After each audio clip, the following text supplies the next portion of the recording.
நீங்க மேகதாதுவானைய பத்தி பேசுறீங்க. காவிரியிலேருந்து தண்ணி வரத பத்தி பேசுறீங்க. ஒரு நடிகை பேர் ஏன் வருதுங்க? நடிகை பேர் அவர் பேசலையே அந்த வார்த்தை. அவரு பேசல கரெக்ட்டு. அவங்க கட்சிக்காரங்க அது 10 தடவ அந்த பேர கூப்பிடுறாங்க. "ஏன்டா கூப்பிடுற? அப்படிலாம் கூப்பிடக்கூடாது. என்னோட சக நடிகை. நானும் சினிமா துறையிலேருந்து தான் வந்திருக்கேன். என் கொலீக பத்தி இப்படி பேசாதேன்ற" கோவமே அவருக்கு வரலையே. அரை சீற்றமே வரல. ஈன்னு சிரிக்கிறாரு அவரு. சிரிச்சுட்டு என்னன்னோ தண்ணிய பத்தி பேசிட்டு இருக்காரு அவரு. அப்புறம் நான் காவேரி பத்தி தான் பேசுறேன்னு சொல்றாரு. யூசுவலி பெண்கள் இந்த மாரி அசிங்கமா சண்டை போட்டுப்பாங்க. நான் ஏற்கனவே இத பத்தி பேசியிருக்கேன். ஒரு சின்ன மருமகள் வீட்டுக்கு வாழ வந்து அந்த மூத்த மருமகள் அந்த பொண்ண தாளிச்சு எடுத்துரும். அப்போ இதெல்லாம் சொல்லும். தண்ணீன்ற வார்த்தை ஆண்கள் இப்படிலாம் வேற வேற சிலேடைகள் பேசுறாங்கல்ல. இப்ப பெண்கள் வந்து கதவுன்ற வார்த்தை எப்படி பேசுவாங்க. எப்ப பார்த்தாலும் கதவ சாத்திக்கிறா அப்படின்னு சொல்லுவாங்க. அப்போ அந்த வீட்ல குடும்பம் நடத்த தெரிஞ்ச மாமியார் என்ன சொல்லுவாங்க, அவ கதவ சாத்திக்கிறா. நீ ஏம்மா அத பத்தி பேசுற? உன் வேலைய நீ பாரு அப்படின்னு சொல்லுவாங்கல்ல. அப்போ நீங்க எதுக்கு அத பத்தி பேசுறீங்க? ஒரு ஆண், பெண் உறவ பத்தி பேச வேண்டிய இடமா அது?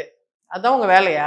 நீங்க என்ன இருந்தாலும் நாங்க தானே சம்பளம் குடுக்குறோம். எங்களோட வருமானத்துல தானே வருமான வரியில தானே உங்களுக்கு சம்பளம் குடுக்குறாங்க எதிர்க்கட்சி தலைவரா. எதிர்க்கட்சி தலைவரா எதுக்கு போயிருக்கிறீங்க? ஆட்சியில உங்க பங்கு ஒண்ணு இருக்கு. நீங்க கிரிட்டிசைஸ் பண்ணி இந்த ஆட்சி நல்லா நடத்துறதுக்கு உண்டான தூண்டுகோலா நீங்க இருப்பீங்க. அத பத்தி பேசாம இன்னொருத்தரோட செக்ஸ் லைஃப்ப பத்தி பேசுறது, இல்லங்க நான் அத பத்தி பேசல, காவேரி பத்தி பேசுறேன்னு சொல்லி இதெல்லாம் ஃபன்னா உங்களுக்கு? ஆட்சி நடத்துறது வந்து அவ்வளோ தமாஷான விஷயமா போச்சா உங்களுக்கு? எங்களெல்லாம் பார்த்தா அவ்வளோ பேக்காதீங்களா? இல்லங்க நான் அப்படி பேசல, இப்படி பேசல. எனக்கும் அம்மா இருக்காங்க, அப்பா இருக்காங்க. எங்களுக்கு தெரியாதா அது? அதான் நாங்க கேட்கிறோம். என்ன இப்படி வளர்த்து வச்சிருக்கிறாங்க உங்கள? இது ஒரு பக்கம். மிஸ்டர் உதயநிதி ஸ்டாலின கேட்க வேண்டிய கேள்வி, உங்க அம்மா கோயில் கோயிலா போய் சாமி கும்பிட்டு ஸ்பஷ்டமா சமஸ்கிருதத்துல மந்திரம் சொல்லி சாமி கும்பிடுறாங்க. அவங்களுக்கு பொறந்த புள்ள இப்படியா பேசணும்? பேசக்கூடாதுல்ல? இது ஒரு பக்கம் மிஸ்டர் உதயநிதிய பத்தி கேள்வி. இன்னொன்னு இப்போ அவர் பேசின வார்த்தைகள், அதோட உள்ளர்த்தம் வந்து ஒரு பெண்ணை அவமானப்படுத்துவதே கிடையாது. அது ஒரு ஆணோட ஆண்மைய பார்த்து பொறாமப்படுறது. அவருக்கு மட்டும் எல்லாம் வருது அப்படின்னு சொல்றது. என்னங்க நீங்க இப்படி நடத்துங்கிறீங்க? நீங்களும் அதே கிட்டத்தட்ட அதே வயசுதான். பெரிய பாரம்பரியமான குடும்பத்திலேருந்து வந்தவரு. நீங்க எதுக்கு இப்படிலாம் அல்பமா பொறாமப்பட்டுக்கிறீங்க? ஆட்சின்னா இது எலக்ஷன்னா பீப்பிள் நடத்துற கான்டெஸ்ட். இந்த கான்டெஸ்ட்ல ஜெயிக்க முடிஞ்சா ஜெயிங்க. இல்ல ஸ்போர்ட்ஸ் மேன்லயே அத ஹேண்டில் பண்ணிட்டு போங்க. சும்மா பொறுமை தள்றீங்களே.